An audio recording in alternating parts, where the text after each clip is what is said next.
So, good morning mga par. Ito nga pala si pare nyo. Tara, samahan nyo ako mag-deliver ngayon. May bagyo tayo ngayon, today. Pero, kaya natin yan. Kung mapapansin nyo, meron tayong delivery sa isa nating customer. So, ayan na yung huling deliver ko. After nito, subukan nating puntahan yung nangyari kahapon, kung ano ng status doon sa rally, di ba? Kung maalala nyo, nagkaroon ng rally dito sa may Mindiola. Silipin natin kung ano nang nangyari doon, kasi balita ko baka hanggang ngayon meron pa rin dong rally. So mamaya try natin, after natin to i-deliver tong order ng customer natin, dadaanan natin doon. So tara mga par, samahan nyo ako mag-deliver. Kaya nga pala mga par, may bagyo tayo today, kaya mag-iingat tayo ngayon. Gawa ng malakas yung hangin tsaka ulan, pinakadelikado talaga yan. So lagi, lalo na yung mga kagaya ko na nag-grind ngayon sa kalsada, yung mga rider natin, ingat-ingat po tayo at madulas ang daan. So tara mga par, deliver na natin to. After na ito mga par, bibisitahin natin mga par yung yung nangyaring gulo doon sa rally kahapon, lalong-lalo na doon sa yung sa may Sogo ba yon, yung daming halos sunugin nila yun eh.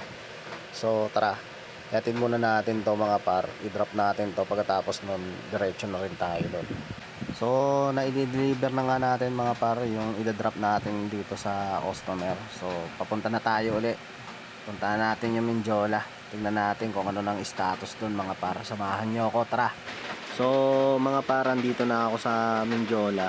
So far, kung makikita nyo sa video, wala na namang nagrarally ngayon.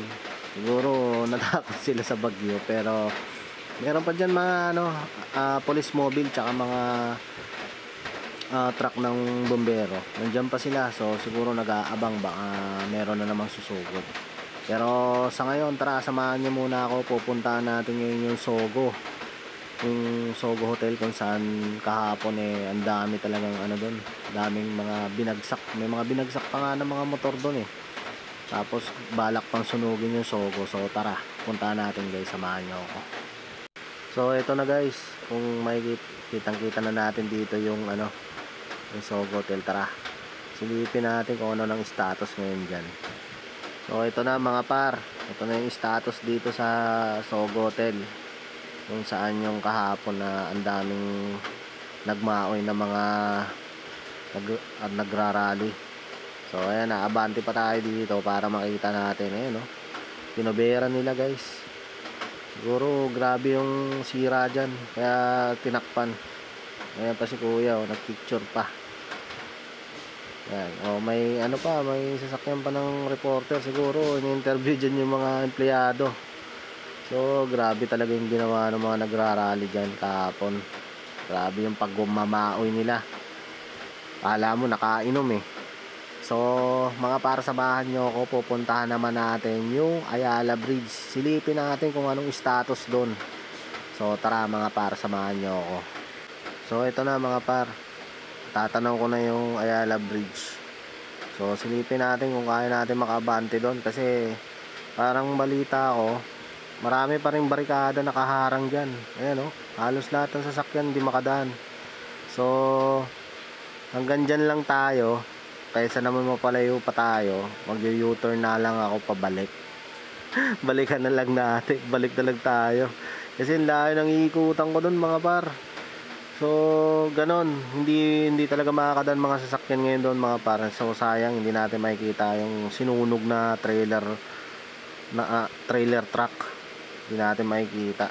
So at least kahit pa paano nabigyan ko kayo ng update mga par sarado yung Ayala Bridge, hindi tayo makakaabante doon, gawa ng marami pa rin bantay talaga, sa totoo lang. So hanggang dito na lang mga par. Kung nakaabot ka sa dulo ng video na to, sana wag mong kalimutang i-follow ang ating Facebook page at saka i-share ang ating mga video. Bye bye.